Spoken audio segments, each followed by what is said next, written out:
Welcome back. You're watching Morning Express. It's time for Political Point, and today we focus on the Building Bridges initiative and that referendum bill that Kenyans will be voting for or against. Now, at this point, we need to take a look at some of course, our panelists. I'll reintroduce Honorable James Gakuya, who started off from the beginning, and Kevin Osido is joining us via Zoom. He is the Director of County Governance Watch. Now, let's talk about the BBI, the Building Bridges initiative, and I'll start off from the point of what sort of referendum shall the Kenyans be voting for. Shall it be a yes or no referendum, or shall it be a multiple choice? So the proponents feel that it is okay to have a yes or no, but of course those who have dissenting views or who feel that things need not to work that way feel like we should have a multiple choice. But this is a vast document and the issues are so many, so for some it feels impractical to have that sort of multiple choice situation.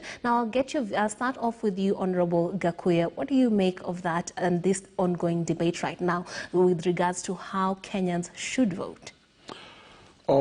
Yes, I think we are in a situation where we are trying to have a way of incorporating views or the interests of every other sector. Yes. So that at least finally we can have a one uncontested document.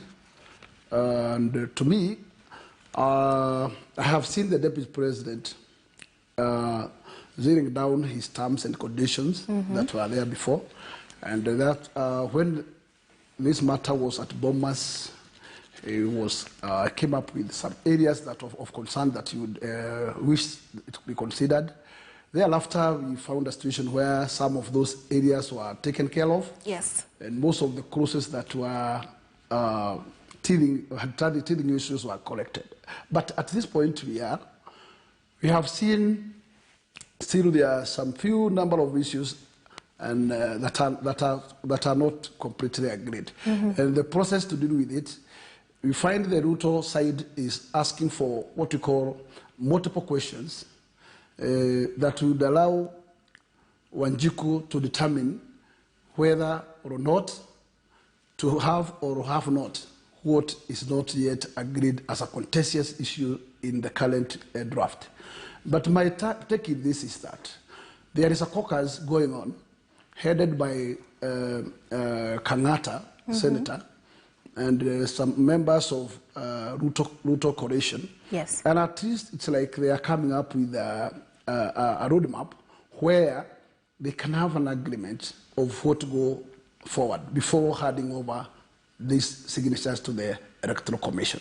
Yeah. And if that can be able to achieve fruits, I believe that this will clear that crowd that is trying to put Wanjiku into a situation where he is not aware whether it's yes or no. Because to me, having multiple questions is difficult with voters, because we have voters who are our aged mothers. My mother is now 75. Yes. Telling my mother to go around with 20 questions and ticking yes or no, it will be a difficult situation to him. And this is rocking her from participating in that particular exercise. And therefore, to make her part of that exercise, because she's a Kenyan and she has the right to vote, it is just only to have two questions, yes or no. So let us have mechanism before, which can allow us not to go to those multiple questions where any other Kenyan may not be in good terms with that list of questions. So let us at least find a way where we can only give Wanjiku two questions, yes or no. Yeah. Let any other thing be cooked there before, agreed, and then what we deliver to Wanjiku there at the end of the day is a document that will require approval or disapproval by Wanjiku. Okay. Mr. Osido, the former Prime Minister Raila Odinga has termed that push by the DP William Ruto as unrealistic, saying that it is a decoy to hide their opposition to the Building Bridges initiative. What say you about that? Thank you so much, Trix. I believe that there is a lot that the promoters of the BBI know and are aware about, that probably not many of us could be privy to the kind of information that they have. I have said many times Kenya cannot, as at the time where we are at right now, given the context within our politics and even economy, cannot be able to sustain a yes and no referendum. This is going to be a one drive, a yes referendum. The former Prime Minister and the Deputy President will have to therefore find a way of working together. The continued political divisive narratives that the two gentlemen and their proponents have continued to take Kenyans through is uncalled for, it is unnecessary, it is irrelevant within this context. I am happy when we see them shaking hands. I am very excited when I see our very strong political leaders, people who command a huge following in their mobilization, political mobilization, talking to each other, talking with each other and consulting so that we can be able to move this country forward. And given the kind of work that is going on between the technical secretariat and the political aspects of the BBI, I am sure that there is going to be a way in which these two gentlemen are going to be able to find a proper opportunity to drive Kenya together. I think that all of us know what happens when our politics is driven in a manner in which is not productive and also progressive. And so the back and forth between the former Prime Minister and the Deputy President, in my view, is something that needs to be called out. It is an action that therefore needs to be properly guarded among the two of them. And the Deputy President, I think because he is seemingly getting everything he is wanting, rather everything he is wanted from the BBI process, I think he also needs to take a stand and therefore be able to guide this process to move forward in a manner that will also be able to ensure that his followers and the people who are behind him in terms of the citizens are also given that opportunity to be part and parcel of this process. As they say, tricks, the train has left the station. Signatures have already been collected. It's almost 5 times what was required. You only need 1 million. We have almost, the promoters of BBI almost have 5.2 million signatures. So how that then moves to IEBC preparations to the county assemblies and how this moves forward is something that the Deputy President really, if he's interested in being a president of this country in future, is something that really needs to very highly interest him. Tricks. Okay, Mr. Osida, I'd like you to go deeper into the practicality or impracticality of a multiple choice referendum. As Honorable Mbadi recently said that we should not be asking people to go into an examination room just to vote in this document. So when you look at the illiteracy level, some of the situations on the ground, even the general practicality of it, what do you say about it? Is it even possible to have a multiple choice referendum? Tricks, that would have been the best case scenario. Unfortunately, given the timelines that we are working with, in the manner in which the framework of the BBI process has been set, the upcoming 2022 elections, unfortunately our politicians are people who are even able to change the election date to suit what they are looking for. I would not be surprised, Tricks, if we have this government going on for another 1 or 2 years. I will not be surprised if that happens. But that is determined by what the political class is looking for and what they benefit out of this. We have not given the citizens a very good opportunity even to be taken through what we are calling the referendum. Articles, our constitution is very clear, 255, 256, 257, very clear around the issues that need to be taken to referendum. I have been traversing various parts of this country as we speak. I am in Kiambu County, and people still ask, Mr. Osido, what are we signing for? Is it a yes to the referendum, or is it the issues that therefore need to be taken to a referendum? So Tricks, for us to be able to give the common citizens an opportunity to be part and parcel of this process, there will have to be a very clear process to take them through a civic education process so that they understand the constitutional premises for which a referendum is required, what needs to happen, and then beyond that, also look at the implications of the context. Not many citizens today are probably interested in the politics that is taking place. We're having a very hard economic time in the context of COVID-19, so people's interests and priorities are also very varied. The promoters of BBI, from a very realistic perspective, will have to be very categorical around how to involve the common citizen in this process. A multiple choice referendum, as I said, would be the best case scenario. Unfortunately, the timing might not allow it. The context may not allow it, but if so, then I think we need to do a lot of work, even in the manner in which those questions are set, and even preempt the kind of responses that we expect from Kenyans, because any exam setters know that you only set an exam out of what you have taught your pupils or your candidates.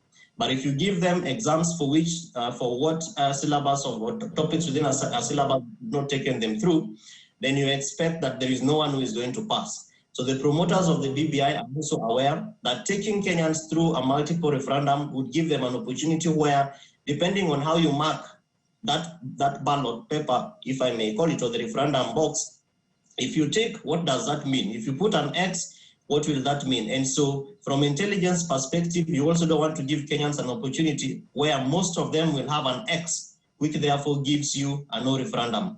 Okay, Mr. Osido, let's bring in Honorable Gakuya on this. You've brought up a very important point. Setting an exam that for a subject you have not taught renders the results really meaningless, because people aren't really answering based on what they want or what they know. Honorable Gakuya, you're a representative of the people. What do you say about that, the availability of civic education or knowledge and the lack thereof? It is very true that Wajiko down there have not yet sure of what is taking to yes or whether it's no to referendum. Because surely this document has not yet gone down there. And those who are supposed to circulate the document, if personally as a politician, I have not gotten a document. Nobody has invited me even to collect those copies. I wonder who is there with this document. No, currently, let me say that we have what we call the new technology, where you can be able to access this document from soft copies. But Wanjiku down there, who does not have this knowledge of new technology, will require to have the hard copy. That hard copy is not available. And also, having that hard copy, most of our parents are those illiterate ones that will require to be taken through this document. Yes. Therefore, there is a necessity to make sure that we introduce civic education, that we go down to the what we call ward level, so that at least Wajiko down there, before he casts his vote, he's aware that what I am committing myself is what I have been taught, and I am sure that this is the right direction to take. So to give Kenyans the best document is to allow them to study the document and to understand it, so that they can be able to vote out of that informed scenario. And therefore, I am in support with Osondo that it is an exercise that should not be forgotten in terms, in case we want to have a clear document at the end. And what does that mean? It means the schedule of this particular process, it must give that room. And if that room is being left out, that tells you that we are hurried, we are making haste of a process that is not people-driven. Because it can be only people-driven if we have scheduled their enough time for their civic education, give it not less than 2-3 months, let them get knowledge of what they're intending to do. There are a lot of changes which have emanated from the original BBI 1 to the current document. And those changes, and as Wanjiku is well taught about, it is not aware. And therefore, I concur that civic education is necessary. Okay, you both agree on that one. Now let's take a look, let's take it further to the possibility. Let's say we go through a multiple choice referendum. This happens in some countries in the West, and closer to home, it has been documented to have happened in Liberia. Now, the researchers do point out, and those who have been keeping a close eye on those political situations in those countries point out that it's quite difficult to come up with the results. All the data will be a quagmire of issues, and perhaps they won't be conclusive. What do you make of that possibility? Let's just imagine that we take on that option of a multiple choice referendum, will the results even be conclusive as people vote for different matters and perhaps vote yes on this and no on that and yes on something else? Each and every person, let's assume, takes part in this process and does that, then what kind of results will we be looking at? I believe that mechanism should be looked into to find a solution of those many multiple choices. Because if the choices are more than 7 or 10, then they are bloated and they are unmanageable. But if we can have a mechanism on how we can be able to tackle most of the contentious issues, and probably we left with only 3 or 4 that are not agreed to, then a multiple choice of 4 questions is not a burden to Wanjiku, because Wanjiku currently, in the format of elections, he elects 7 number of candidates.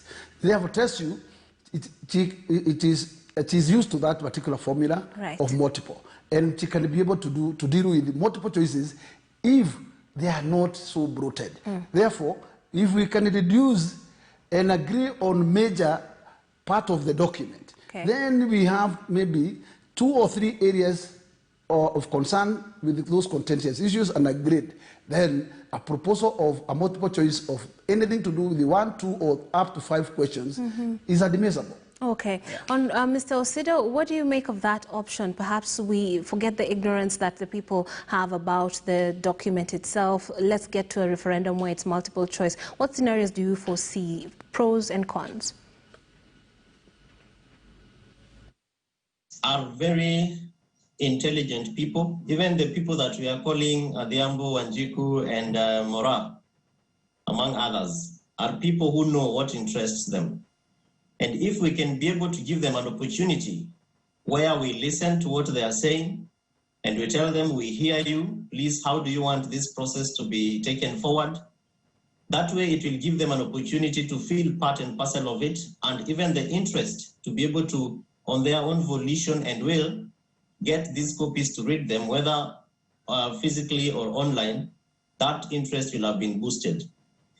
As I've said, and Trix, you and I and several others have agreed on this, that we need to take this process out of the political hands. This process, the future of Kenya is too huge and very important to be left in the hands of the political class alone. The private sector will have to get involved, because when Kenya is burning, quote unquote, it is the businesses that are getting affected. The farmers will have to get inside this particular process to the core of it. The border riders will have no opportunity to leave this process to the hands of the politicians. Why am I saying this, Tricks? I'm saying this because these people meet in their own ways. In my different visits to the corners of this country, I have seen border riders meeting on Sunday afternoons, to talk about their own businesses. And when we leave this process and excite it to them, it will be an important agenda in their Sunday afternoon, in their Wednesday evening. When Mama Mbogas are meeting in their chamas, they will consider this a very important process that they cannot leave in the hands of the political class. That way, the political class will have to take advantage of those particular non-formal settings of networks of citizens who are just going around their own businesses to now get into a partnership with them at that level and begin to conduct civic education. The issues in the BBI process that are seemingly contentious are not more than 7. When Kenyans are taken through this particular process effectively, that they understand what contention exists in these issues, and then they are given a multiple choice, they will be able to make their choices. But when it is the politicians who are shouting loudest and saying, Prime Minister is not good, we must go like this, wenye wanafanya hii ni vitendawili, when wanafanya hivi, the train has left the station. That way, Kenyans will consider it a process that has already been premeditated and pre-decided. Okay. So a multiple, in my view, is still possible. Kenyans cannot be compared, I'm sorry to say, to some Liberians. Yes, it is a good choice of practice. There are countries in this world that Kenya can be able to compete with. And then others can learn good lessons from how we have been able to conduct our businesses. Kenyans will have that opportunity to show the way, to walk the way, and then be able to even make their voices count in this process. All right, Please. all right. Having more faith there in Kenyans than, well, the Liberians. Now let's shift gears to, you talked about, or Mr. Osido has talked about things politicians are saying. Now, ANC party leader Musalia Mudavadi did come out and say that the deputy president should allow this process to go ahead and allow even there to be ease, because even foreign investors are getting jittery because things in the country traditionally are never quite settled and good for business when we are heading to an election or whatever ballot we are engaging in. So, Honorable Gakuya, from that perspective, what is your take? One, personally, I want to be very clear that if I am the one who was to be asked whether to have an referendum at this particular middle stage, I would say no. Okay. Because it will be very expensive for this country to have 2 elections in 2 years consecutively. 2001, we are heading to a referendum probably in August, and then we have the next August an election. It is too heavy to Kenyans, one major in economic. Yeah, but sorry to cut you short, but those proponents do argue we cannot have it together with the general election because some of the issues do affect how we vote and how we conduct our elections and politics, and therefore that's why we should be doing it beforehand. I am very much aware that most of the issues that are pinning issues, that are issues to do with changes along our election cycle, are matters that can be prosecuted in the 2 houses, the House of National Assembly and the Senate, and through what we call Parliamentary Act, we can do those changes, because that does not require a referendum. Therefore, it cannot tag us to an election.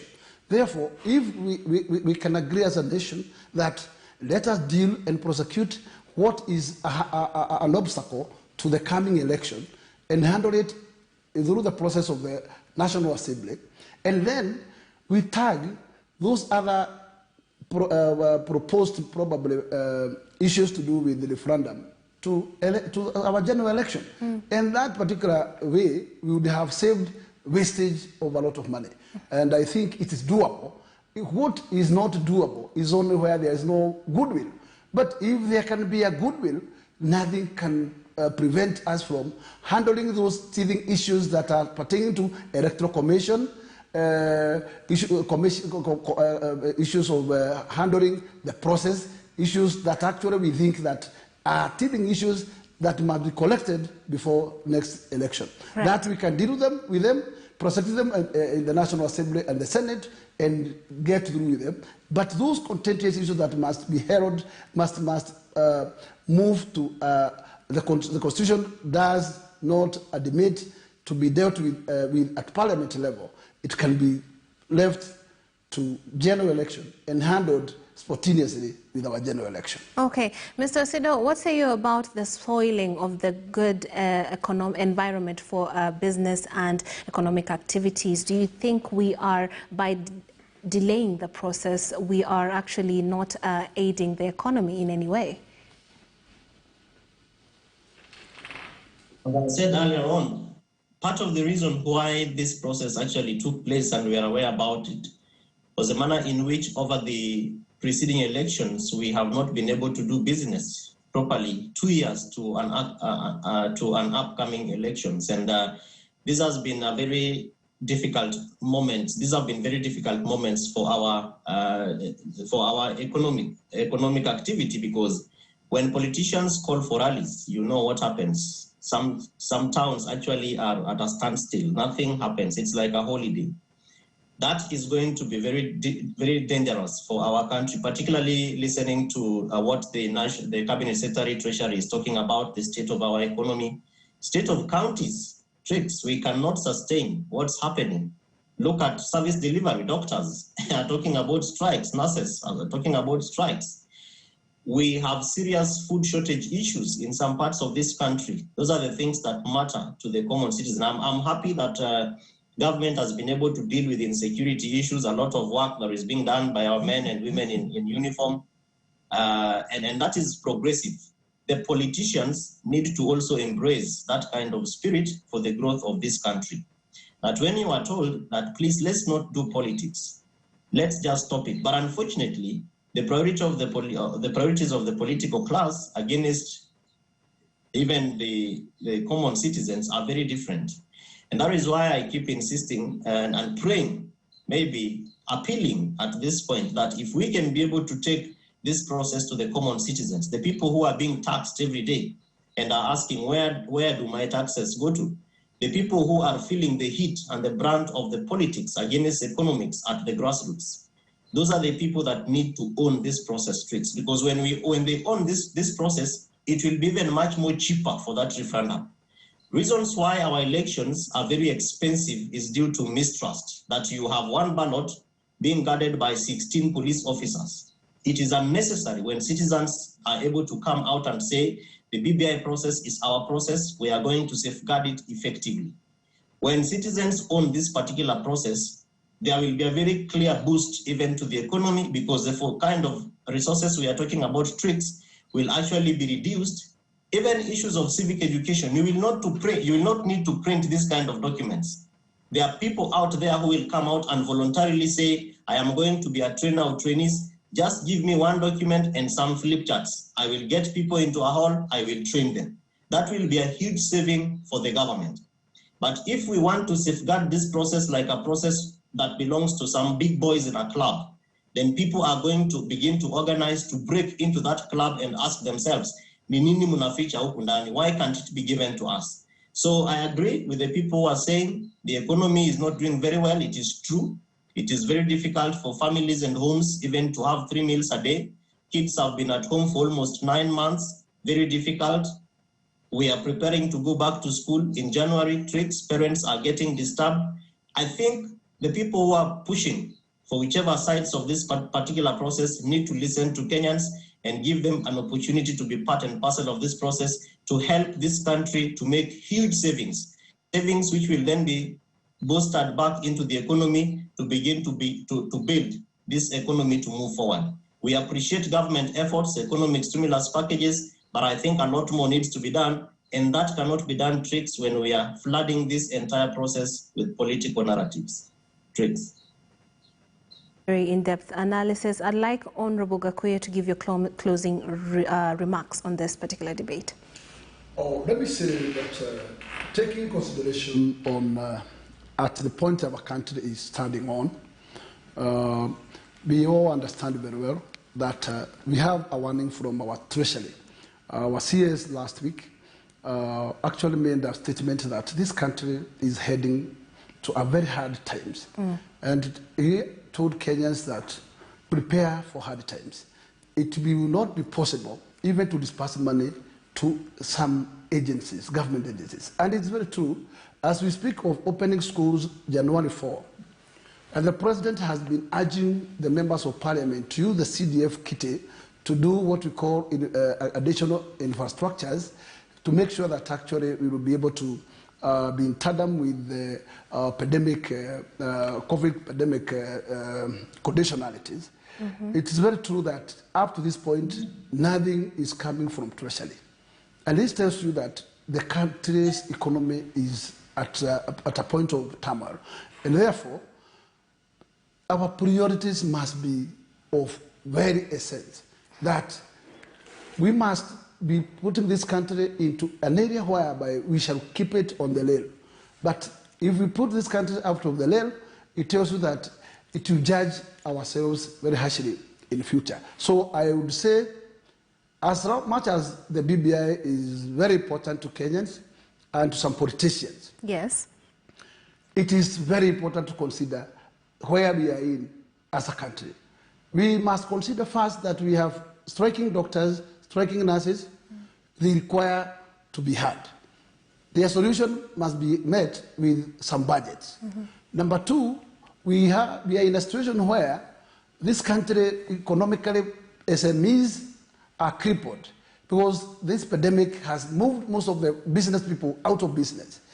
And let me tell you, without doing something to make sure that our SMEs are back to work, and now they can be able to give back something back to the basket, it will become hard for this country to generate enough and have enough to drive this country. Therefore, I would say the point we are in, if I am asked, this country should decide, yes, we have issues that are very burning, that cannot wait any longer, and must be part of the general election of 2022. And we concentrate with them at the level of the parliament, those bills to be prosecuted there through the Parliamentary Act. But we take aside anything that can take this country to 2 elections, heading to the general election. All right. Anything that's not burning should wait and kept for 2022 or after 2022. Okay. Mr. Osido, your closing remarks briefly. Once again, this country is too big to be left to the, this country is quite important to be left to the political class. We must begin to look at the low-lying fruits and how each and every one of us can be able to be part and parcel of making it possible for everyone's voice to be heard. I am appealing to the former Right Honorable former Prime Minister Raila Odinga and His Excellency the President to consider giving Kenyans an opportunity to make an important step in determining the future of this country. That way, the President's legacy will be clearly safeguarded, and we are hoping that even as we plan for the new year, Christmas is upcoming, that we are not going to be flooded with politics. Unfortunately, for 2022, December is going to be a very busy political month. Let Kenyans be given an opportunity to determine the future of their country. Together, each and every one of us doing their part, we will be able to achieve more for the great Republic of Kenya. Thank you. Thank you very much for being a part of the show. Kevin Osido is the Director of County Governance Watch, as well as Mr. Honorable James Gakuya, who's the Member of Parliament for Embakasi South. We're taking a short break. On the other side, we take a look at the pandemic that is upon us while we are grappling with the situation of medics going on strike. What does that mean for the common wananchi? Stay tuned for that and much more here on Morning Express.